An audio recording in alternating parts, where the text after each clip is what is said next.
Where is Balake at? My name's Blake. Do you want to go to war, Balake? I'm for real. Ron. Ron is back, everyone. Welcome back for more SPTV, where every day is a great day not to be in a cult.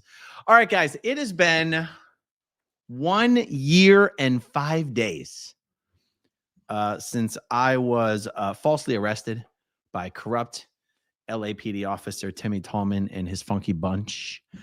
And William Good has been on the warpath trying to get answers from the LAPD. William is, of course, Streets LA, Scientology Audit, Film the Police. Now, way back when William first started to educate me about LAPD procedures, he told me never to get your hopes up when the LAPD opens an investigation, because what that really is them providing themselves air cover to not having to answer any questions about whatever it is the thing they are now allegedly investigating, because they don't have to comment or answer questions on an open investigation. And then what they will do is almost a year to the day or a day before the year is up, they will issue some sort of a statement saying investigation over, case closed, because there's some rule, and forgive me if I get this wrong, it's just to the best of my recollection of what William explained to me, is they have like a 1 year period from the time the event occurred to conduct the investigation, issue their findings, receive complaints or feedback, modify their findings. Once the 1 year is over, they don't have to do anything. Okay.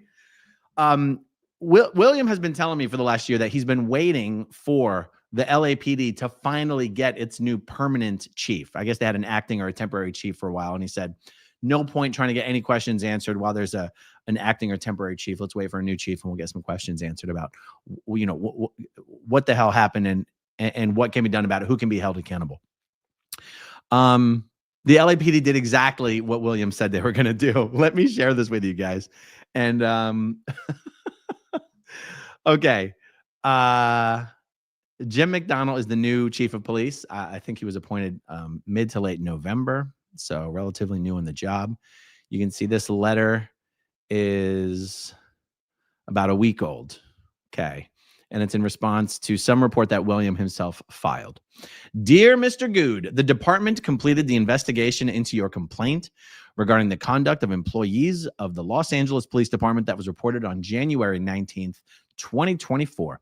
Your investigation consisted of reviewing relevant department documentation, interviewing witnesses when possible, watching body-worn video footage and or digital in-car video evidence if available, and inspecting the location of occurrence for evidence if necessary and possible. God, this is such a boilerplate letter.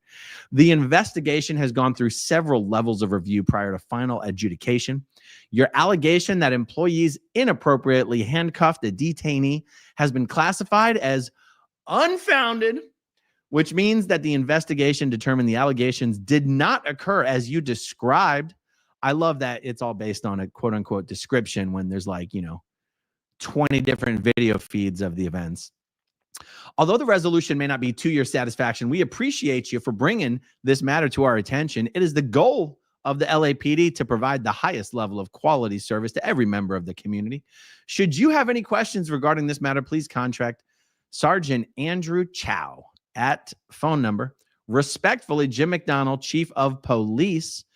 And it also says Robert Peters, Captain, Commanding Officer, Hollywood Patrol Division. And honestly, I can't tell if this letter is signed by Jim McDonnell or Robert Peters. So, I mean, I guess that last letter there looks like more like an L than an S. I don't see any S there. But, thank goodness, though, at least the LAPD is an equal opportunity, an equal employment opportunity employer. Thank goodness. Thank goodness. All right. Now, Streets did point out something to me here. This particular investigation was specifically for, it says something about, inappropriately handcuffing a detainee. I don't know if William very specific, because he pointed this out to me. He said, if you notice, this was only a report about an inappropriately handcuffed detainee. It was not a report about a false arrest. And so the door is still open to pursue a complaint or an investigation into a false arrest. Here's I've received some questions like, whatever happened with this? Whatever happened with Patrick Perry, the guy who assaulted you? Whatever happened with the LAPD? How come there was never a lawsuit about this? There's two separate things that occurred. There's being assaulted by Patrick Perry, and then there's being falsely arrested by the LAPD. Now, as far as the assault from Patrick Perry, he was arrested and charged. To the best of my ability to find out what happened, it looks like he was just basically released. It looks like the charges were just dropped.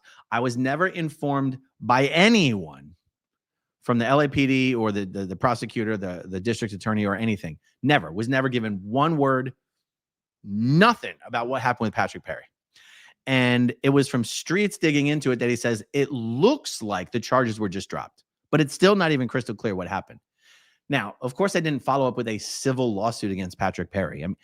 Give me one example of anyone in this entire community or movement who has ever filed a civil lawsuit against another private individual for assault. I'm not going to sue somebody for assault. What I wanted him was criminally charged for assault. And he was charged, but the charges were dropped.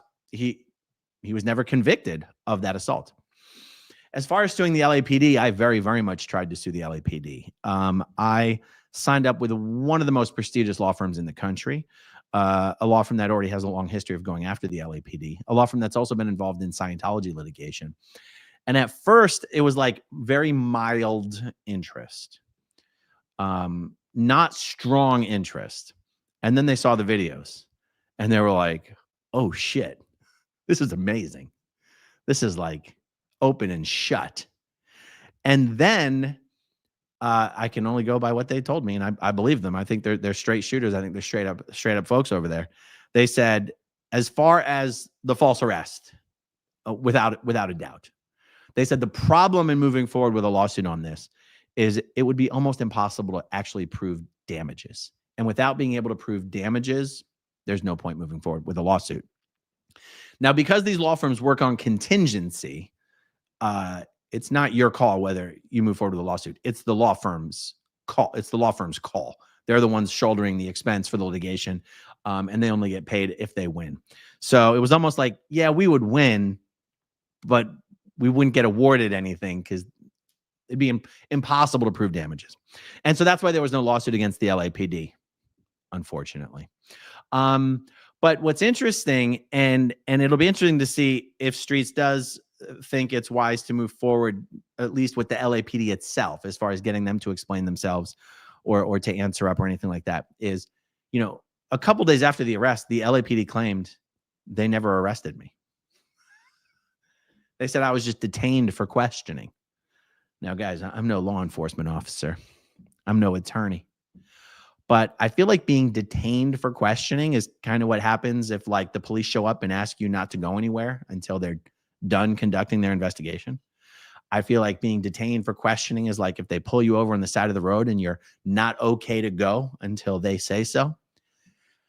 I feel like being detained for questioning is not being handcuffed while the intersection of Hollywood and Highland is shut down and the helicopters are flying overhead, and having 5 to 10 squad cars driving to the police station where you're chained to a bench for 4 hours, and then they try to chain you up in the bathroom, and then they move you to a holding cell, and then they release you without asking you a single fucking question.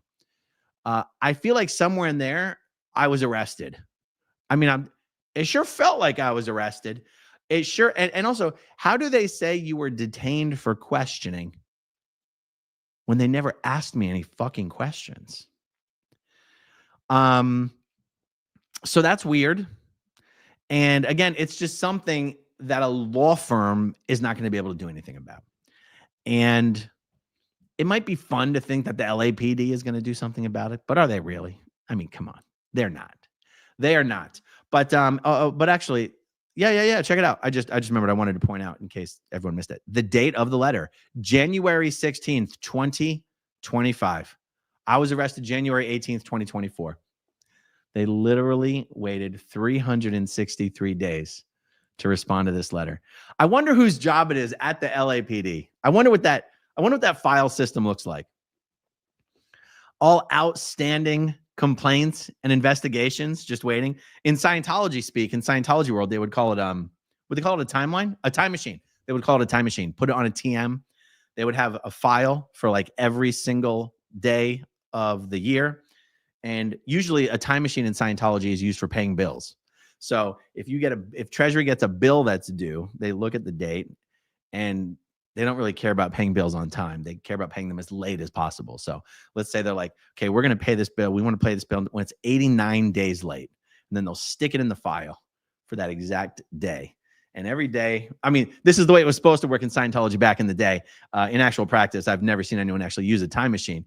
But this is one of the things L. Ron Hubbard was talking about in his policies. Is you always pay bills on a time machine. You never pay a bill when it arrives. Never, ever, ever. You only ever pay bills based on the time machine. So who is it over at the LAPD that has a time machine for all of the outstanding investigations? Okay, this investigation, the time's going to be up in 300 and we're going to respond to this one on day 363 right there. Show up in the morning. Write all the letters with this boilerplate language. I love the boilerplate language. Your investigation consisted of reviewing relevant department documentation, interviewing witnesses. Now, of course, we didn't interview the person who was arrested. I mean, not arrested. I meant detained for questioning. I'm sorry, I misspoke. They call that a Freudian slip. We didn't ask any questions of the person who was improperly handcuffed. Does it really say improperly handcuffed? Where did it see that? Inappropriately handcuffed a detainee. I find it so funny that that was the complaint. Inappropriately handcuffed. I wonder if that means handcuffed him incorrectly or unjustifiably handcuffed him. And it is interesting that it is specifically different than falsely arrested. I don't know. I don't know what the nuance is in this language here. We reviewed relevant department documentation, interviewing witnesses when possible, watching body-worn video footage and or digital in-car video evidence. That's how you know they're just boilerplate. They're not even saying what evidence was reviewed specifically relating to the matter. They're just talking about all evidence that could possibly have been reviewed in an investigation such as this, regardless of whether that is the evidence that was in fact reviewed or not. It does feel like it would be nice to continue getting some sort of answers for how the hell corrupt officers like Tim Tallman and some of the detectives over there. I have many detectives' names in my head, which is why I'm not naming any of them in case I'm naming detectives that had nothing to do with this. How these guys are able to get away with the corruption and the conspiracy with Scientology, even down to whatever the hell's going on with Josiah right now. If any of you guys didn't see the video I did a couple hours ago, when you're done with this video, I highly recommend you check it out. The name of that video is Scientology Ads, quote, no contact with Aaron Asmithlevin, unquote, to plea deal. Whatever corruption is going on between the LAPD and Scientology, it is definitely not in the rearview mirror. It is 100% still going on. And it's just crazy. It's just crazy. So the idea of just letting this whole thing go and just dropping it, that would be really terrible. I'm just so thankful that Streets is still working on this thing because I wouldn't even know where the hell to begin, you know? I honestly don't even know how to go about getting answers for what happened with Patrick Perry. Like, yeah. If anyone out there can, I mean, I'm asking you guys out there to do the work for me because honestly, I don't know how to do it. If any of you guys can get for me like the actual case number or case file for the Patrick Perry arrest and maybe just tell me what email address I can email to be like, you know, I'll download and buy the documents. I buy documents for these lawsuits all the time. I'm happy to buy the documents that actually explain what the hell happened with Patrick Perry. Who decided those charges were going to be dropped? What was the reason given for those charges being dropped? It was so crystal clear. Even in the same statement that the LAPD said, I was not arrested, I was just detained for questioning, it said Patrick Perry was arrested and charged. How did those charges get dropped? Now, Patrick Perry, I believe, is back in jail. No. He was arrested again. He was facing a whole lot of years in jail. But then I've seen videos of him out on the street. He was actually arrested for robbery, burglary, armed robbery. I mean, how do people like this just constantly physically assault and rob people, and they're still just walking the streets? I mean, what am I talking about? We are talking about Los Angeles, guys.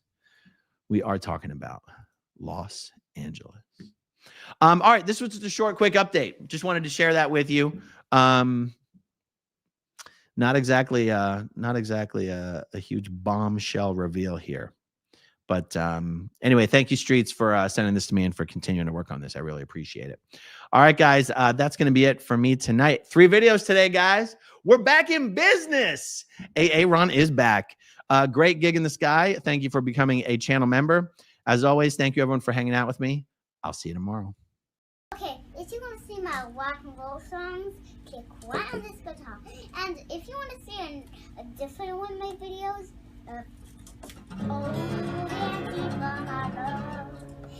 then you could click right inside here. If you have subscribed or not, subscribe right here.